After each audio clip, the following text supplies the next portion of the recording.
चलिए बच्चों हम लोग देखते हैं एफ ब्लॉक के तत्वों के बारे में जानकारी लेते हैं। एफ ब्लॉक में टोटल बच्चों 28 तत्व होते हैं, 14 लेंथोनाइज श्रेणी का और 14 एक्टोनाइज श्रेणी का।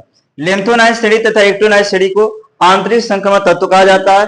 लेंथोनाइज श्रेणी के 6वें आवर्त और 4F का भी और दुर्लभ मृदा धातु कहते हैं। और एक्टोनाइज श्रेणी 7वां आवर्त में 5F ब्लॉक का और रेडियो एक्टिव तत्व कहे जाते हैं। इस प्रकार दोनों में 14-14 मिलाकर 28 तत्व है, इसीलिए लेंथोनाइज श्रेणी को इन्हें 4F श्रेणी भी कहा जाता है और एक्टोनाइज श्रेणी को 5F श्रेणी इसलिए कहा जाता है क्योंकि इसका जो इलेक्ट्रॉन अंतिम इलेक्ट्रॉन 5F में प्रवेश करता है 1 से लेकर 14 तक। इसलिए लेंथोनाइट में अंतिम इलेक्ट्रॉन 4F में प्रवेश करता है। 4F जो बच्चों यहाँ पर दिया गया है ना। इनका इलेक्ट्रॉनिक विन्यास n-2 F1 से 14 n-1 S2 P6 D0 से 1 n-2 तक होता है।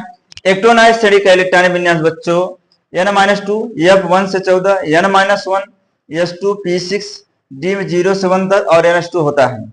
लेंथोनाइज श्रेणी की शुरुआत परमाणु क्रमांक 58 से 71 तक होता है। एक्टोनाइज श्रेणी की शुरुआत परमाणु क्रमांक 90 से 103 तक होता है बच्चों।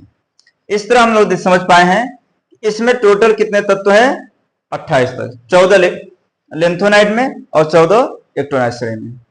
नोट कर लें।